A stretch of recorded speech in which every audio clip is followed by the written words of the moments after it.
Growing up in a small town, Halloween was always the most anticipated night of the year. My friends and I would plan our costume weeks ahead. But there was one house that we all avoided on the night of the Halloween. The old Johnson's place.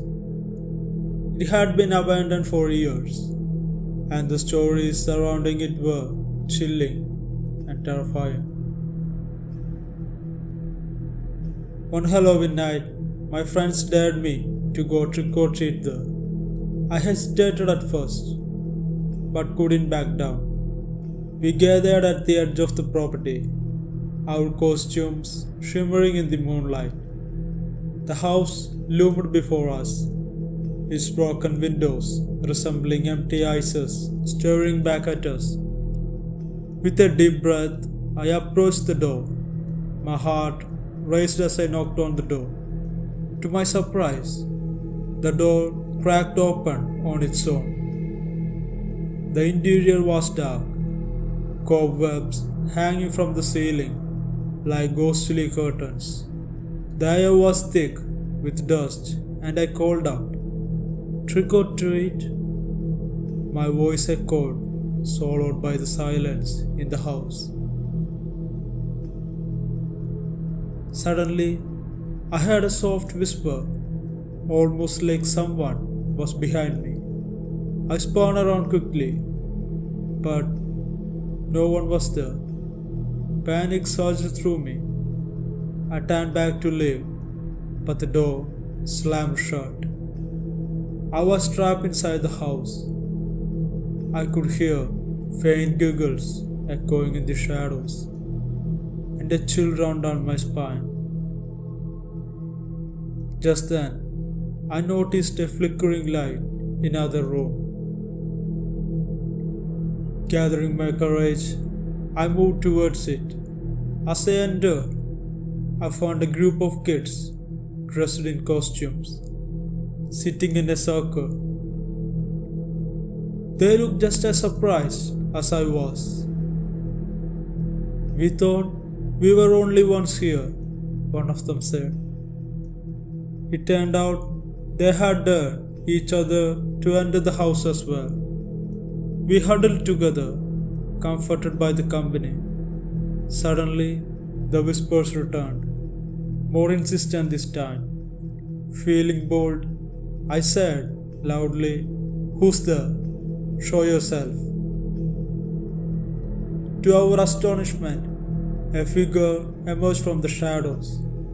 A woman in a vintage dress, her face pale, and she said, "This was my home long time ago." She said softly, "I am lost and I need your help." The kids and I felt an overwhelming urge to assist her. We asked what she needed, and she pointed to the dusty old trunk in the corner. And we go there, and together we opened it to find an old photographs and letters. They told the story of her life and how she had been forgotten. We realized she needed someone to remember her. After sharing her story, she smiled and said, "Thank you. Now I can finally rest." With that, the room filled with light, and she vanished in the thin air. The door swung open, and we rushed outside, hearts racing but filled with a sense of peace. From that night on, we never feared the Johnson's house. It became a place of memory rather than any terror or any creepy stories. And we always honor the spirit who had shown us that sometimes it's the forgotten who need our kindness at the most. Hello guys, if you like this kind of videos and want to hear more, consider subscribing to this channel, and also check out other videos on this channel too. Like them, share them. Now, back to the story.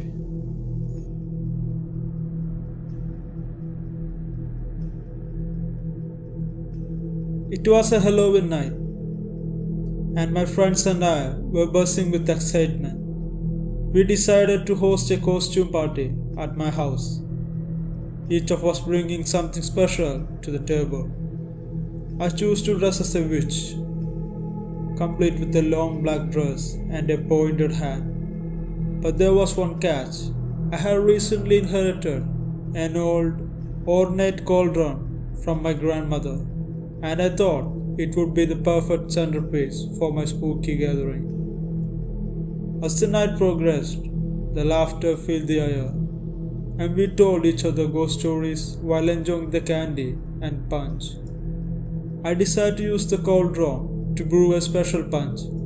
As I added the ingredients, fruit juice, soda, and a dash of my grandmother's old spice mix, I noticed an unusual shimmer in the liquid. I ignored it.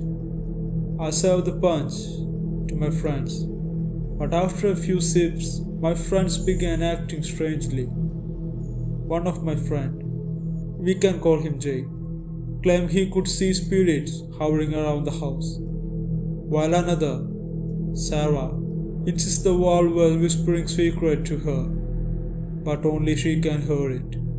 I laughed it off, thinking they were just trying to get into the Halloween spirit. But as the night wore on, I noticed something unsettling. The lights, they began to flicker, and the shadows danced in the corner of the room. Suddenly, the cauldron began to bubble violently, and the room grew cold. My heart raced as I realized this wasn't just a party anymore.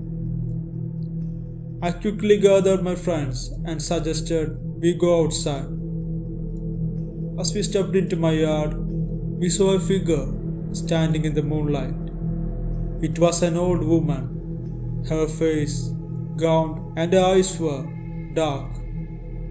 And she said, "You have disturbed something that shouldn't have remained hidden." She said, her voice echoing like distant wind. Terrified, we backed away, but she raised her hand and the ground beneath us trembled. "To lift the curse, you must confront your fears," she warned, before vanishing into the night. We huddled together, hearts pounding. "What does she mean?" Sarah asked, trembling. We realized that each of us had something we feared deeply, so we decided to share our fears, confronting them together. Jake spoke of his fear of failure. Sarah revealed her fear of rejection, and I admitted of my fear being alone. As we shared, the atmosphere lightened and the cauldron began to settle. The shadows receded and the warmth returned to the air. Once we had faced our fears, a bright light enveloped us. The woman reappeared, smiling, and said, "You have shown courage and understanding. The curse is lifted." With that, she vanished into the thin air again, leaving behind a calm night. From then on, Halloween became a night of empowerment for us, reminding that facing our fears could bring us together even closer. The cauldron, once a source of dread, became a symbol of strength, and our friendship deepened as we vowed to support each other through any challenges. I would like to wish you a happy Halloween night. Enjoy your trick or treats.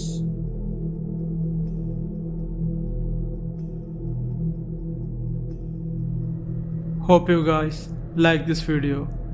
If you did, please consider subscribing to this channel. Enable the bell icon so you don't miss new uploads. And also check out other videos in this channel too. Like them and share them.